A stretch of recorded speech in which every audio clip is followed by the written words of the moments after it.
Juan Kapitulo 6, versikulo 35. Si Jesus miingon kanila, "Ako mao ang pan nga naghatag sa kinabuhi. Ang muari kanako dili nagayod gutomon, ug ang mutuo kanako dili nagayod uhawon."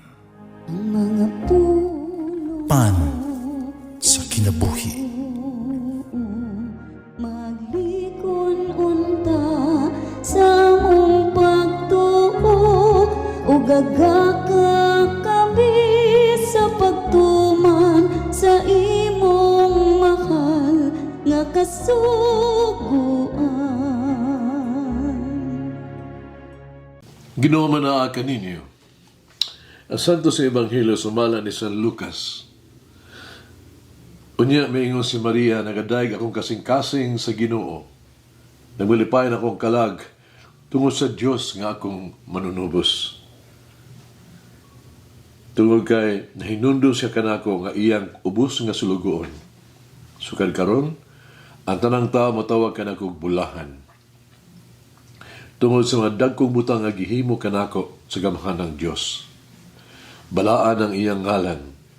Napakita siya kaluoy sa tanang mga hadlok kaniya. Gikan sa usa kaliwatan ngadto sa laing kaliwatan. Gibakyaw niya ang iyang bukton nga gamhanan. Ipatibulaag niya ang mga tao nga pahitason uban sa tanan mga laraw. Gipuka niya ang mga hari nga gamhanan gikan sila mga trono ug gituboy ang mga mapabsanon. Gibusog niya ang mga maing butang, ang mga gigutom, kung iya papahawa ang walay dala ang mga dato. Gituma niya ang iyang saad sa itong katigulangan. Mitabang siya kang Israel nga iyang sulugoon, o nahinundong siya pagpakitag kaluoy kang Abraham, ug tanan niyang mga kaliwat hangtod sa kahangturan. Gipuyo si Maria, nga tulo ka bulan nga ubang kang Isabel ni pauli sa ila. Ebanghelyo sa Ginoo. Pasalamati ang Ginoo kay siya maayo, ang iyang gugma mulungtad hangtod sa kahangturan. Pasalamati ang Diyos sa tanang mga Diyos, ang iyang gugma malungtaron. Pasalamati ang Ginoo sa mga Ginoo, ang iyang gugma malungtaron.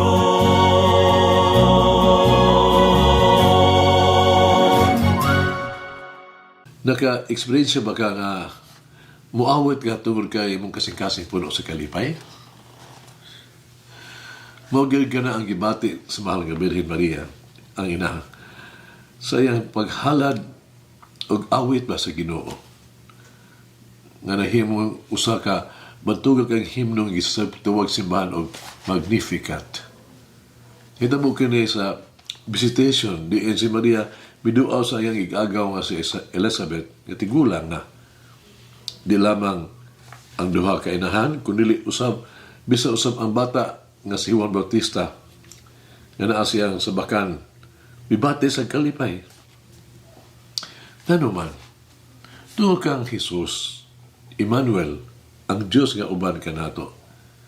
Sa tanan bibate sa kalipay, ang hinungdan sa presensya sa Diyos uban kanila.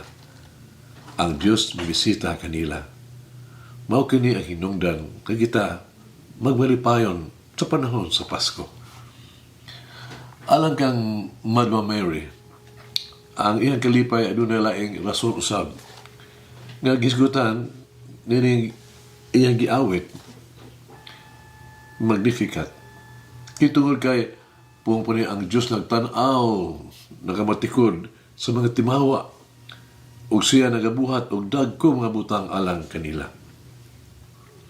Tingali dili masabtan ni Maria nga ang Diyos nagamatikod o nagpili sa usa ka ubos ordinaryo nga babae sama kaniya. Umao ang iyang gidahing ang Dios nga nagtuboy kaniya. O di lang kaniya kundi ang tanang mga kabus ug timawa kung wala tagda ning kalibutana. Ang Pasko usa ka maayong balita nga unang ipahibalo ngadto sa mga timawa o mga kabus. Christmas are for the poor. Sa mata sa Dios, wala usa nga dili importante nga walay pulos, nga walay usa ka ubos nga gamay nga si Jesus nga dili mo anhis kalibutan alang kaniya. Ang tanang importante, ang disenyo sa Dios murag nabali ba? Inversely proportional. Sa naandan nga ito ang mga barometro sa social nga sumbanan ba nga atong sugdanan sa atong social nga kinabuhi. Then ang anaa sa ubos para sa Ginoo ibutang silapit na ipataas. Ang naulahi mao niya mag-una. Kanyang gigutom pagapuskon. Ang Magnificat may bersyon ni Maria sa Beatitudes o kabulahanan ni Kristo. Kinusa ka maayong balita alang sa mga tao, kalinupigan, o sa kinika, pasidaan alang usap sa mga tao, mapihtason, nagunahuna nga sa ilang kaugalingon nga daw tupong sila sa langit. Ang sekreto sa pagkapot sa kalipay, gipadayag dinhi. Ang kalipay mo abot ni adtong nangita sa presensya sa Dios. Ni adtong kinsa misalig sa Dios. Ug sa igo ingon kamutugyan silang kaugalingon ngadto sa iyang kabubuton. Ni adtong mga yano o mga paubsanon nga nagtinguha sa ilang mga kasing-kasing ug ipalabi ang pag-alagad sa makabos ug timawa kaysa ilang kaugalingon ug katong nag-awit sa pagdaig sa Dios sa pagpasalamat. Mag-ampong kita mga igsoon. Ang Dios sa paglaom, nagdala sa gugma dinhi sa kalibutan. Mga gugma nga nagpuyo tali ka nato. Ang Dios sa paglaom, nga nagdala sa kalinaw ning kalibutana. May ang kalinaw nga nagpuyo tali ka nato. Ang Dios sa paglaom, nagdala kalipay dinhi ning kalibutana. Maong kalipay nga ana at taliwala ka nato. Ang Diyos sa paglaom, ang bato nga atong gibarugan, mao ang sentro sa ato ang kinabuhi kanunay. Labi na ning panahon sa Adbyento. Amen. Mama Mary, may always proclaim the greatness of God in my life. Munlangin ang Diyos mga gagahom sa tanan, Amahan, Anak, ug Espiritu Santo. Amen. May the Lord of the divine mercy bless us all, heal us from all diseases and suffering.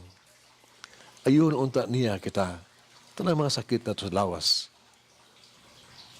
o sa kalag, body and soul. In the name of the Father, the Son, and of the Holy Spirit. Jesus, I trust in you. Amen. Whoever eats the bread of life will never hunger, says the Lord. Kay galaan inyong nabati ang pagpaambit ug hamubong pamalandong sa pulong sa Dios pinaagi sa tulumanon pan sa kinabuhi nga gidumala ni Monsignor Daddy Silva. Hangtod na usab sa sunod higayon, daghang salamat. The bread of life.